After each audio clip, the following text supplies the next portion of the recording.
We often chase wealth, don't we? For security, comfort, maybe even freedom. But what if that whole pursuit, getting more stuff, actually leads to a kind of poverty? Today, we're diving into something really profound from Pastor Chris, Be Rich Toward God, from Rhapsody of Realities. It might just flip your perspective on wealth. Uh-huh. And it really turns our usual thinking upside down. It's just true wealth might be somewhere else entirely. Yeah, and that's exactly what we want to explore in this deep dive. We're going to challenge that conventional wisdom about just accumulating things.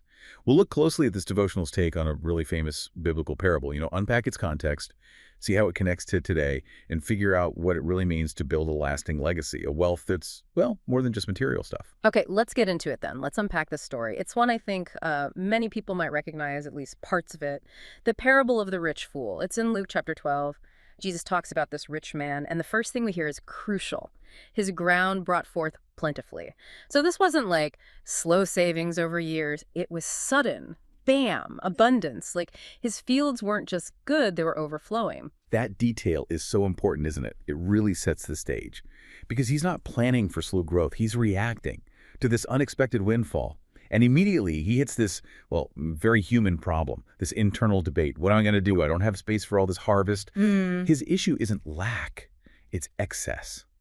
Just too much stuff. Right. And his solution, on the face of it, it sounds pretty practical, sensible even. He decides, okay, tear down my barns and build bigger ones to store everything.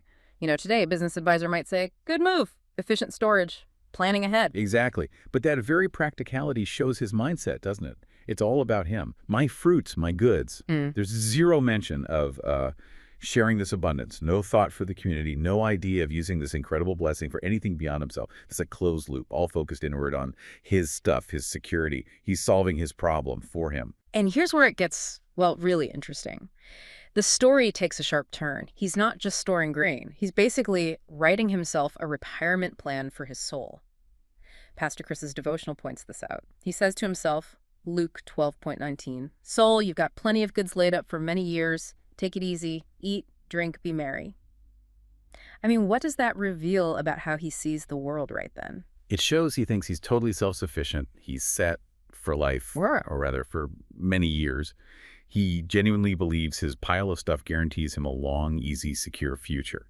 He feels kind of invincible, like he's cracked the code. But he's fundamentally misunderstood where real security comes from. Completely. He's made a logical projection, sure, based on what he has now, but he's forgotten the biggest variable, life itself, mortality. Who's actually in charge?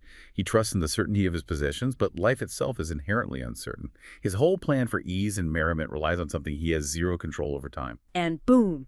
Then comes the divine interruption. So sudden, so sobering. God speaks. "You fool, this very night your life will be demanded from you. Then who will get what you have prepared for yourself?" Luke 12:20. Wow.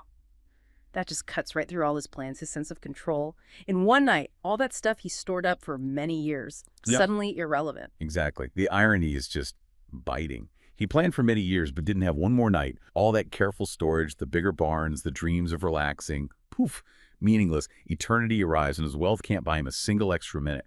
It really highlights that the treasures that matter aren't the things you leave behind. The devotional really emphasizes how this sudden end just nullifies his entire life's work of accumulation. And Jesus wraps it up with this incredibly profound point. It hits hard. He says, "This is how it will be with whoever stores up things for themselves but is not rich toward God." Right. Luke 12:21.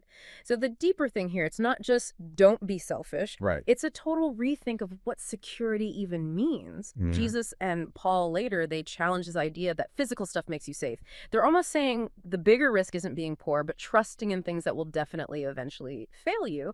So it's not wealth itself that's condemned, Right. but hoarding it for yourself, totally disconnected from any, divine purpose or bigger impact. So, okay, what does it mean then to be rich toward God? It's clearly not about being broke, and it's not just writing a check now and then. The source material suggests it's really about stewardship, seeing our resources, money, time, talent, not as ours alone, but as entrusted to us. Things to be used not just for our comfort, but for purposes that reflect God's values, things that last beyond us. And what's fascinating is the contrast the devotional points out. Unlike the rich fool, it talks about others, people who give generously even when they have very little. It mentions like the widow's offering in Luke 21, tiny amount, but it was everything she had.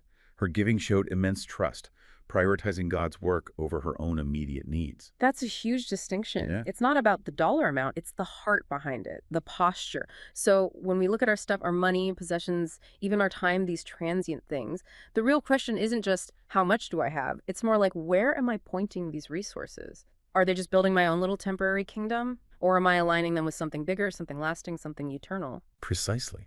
It flips a whole script on what investment means. Mm. The rich fool, he invested everything in himself for a future that evaporated overnight. The widow, she invested everything she had in an act of faith, trusting God for tomorrow. Her tiny gift was massive in terms of being rich toward God because it showed her whole life was aligned with Him.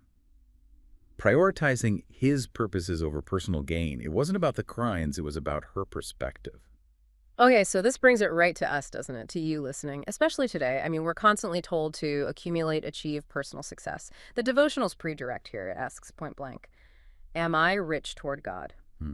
Are your resources aligned with His purpose, or are they just for your own comfort and security? That really forces you to pause and think, where are my priorities really? It's so easy to just focus on building our own thing, but this asks, what's the ultimate blueprint? It really has. And connecting that to the bigger picture. Being rich toward God means seeing wealth differently, not just gathering, but channeling. For a purpose beyond just me, it means prioritizing God's kingdom, giving generously, joyfully to support the gospel, to impact lives. But, it's not just about money, that's important, but it's also our time, our skills, our influence. How are we using those? It's a call to be active, not just passively hold on to things. Like Jesus said, right? Matthew 6.33, seek first His kingdom and His righteousness. That's not just a nice idea. It's a command to reorder our whole lives. Put eternal impact first. That reordering is huge, and it's not just Jesus in the parables. The Apostle Paul, writing later, gives some very clear, very practical advice for wealthy believers. What did he say that kind of echoes this rich toward God idea? Well, in 1 Timothy chapter 6, Paul gives almost like a checklist for wealthy people. It's really specific. First, verse 17, he tells them not to be arrogant, nor to put their hope in wealth, which is so uncertain, but to put their hope in God, who richly provides us with everything for our enjoyment. Ooh, that hits the rich fool's mistake right on the head. Misplaced hope. Paul's saying, look, real security isn't in your fluctuating bank account, it's in God. He's the source of everything good anyway. So it starts with humility and trusting the giver, not the gifts. That's such a challenge, especially now. With economic uncertainty, market swings. Our gut instinct is to cling tighter to our savings, our investments. Paul's not saying savings are bad, but that they can't be our ultimate foundation. Exactly. They can't bear that weight. And then Paul gets practical. Verse 18, command them to do good, to be rich in good works, and to be generous and willing to share. Now, you see, it's active. Not just having wealth, but doing good with it. Rich in good works suggests a lifestyle, not just random acts. Generous and willing to share. That implies an open-handedness, actively looking for ways to distribute, to communicate.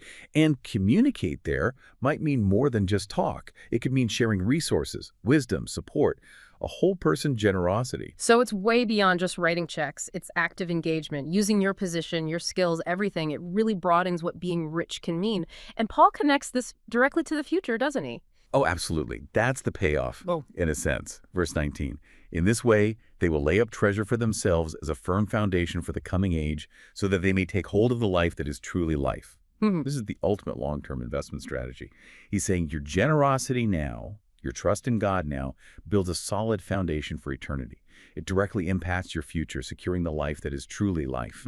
It's about building a kind of wealth that death can't touch, a security that lasts forever. Wow. So when you pull it all together, this whole deep dive, it really boils down to this call.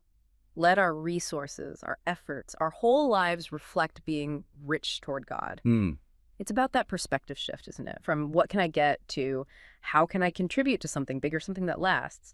It's a daily choice, maybe even moment by moment, to check where our trust really is, where our treasure is. It really is. And that leads to maybe a final thought for you, for everyone listening, to mull over. If true wealth isn't just what we pile up for ourselves, if it's about aligning what we have with a purpose beyond our own short lives, then what kind of foundation are you actually building today with your time, your money, your energy?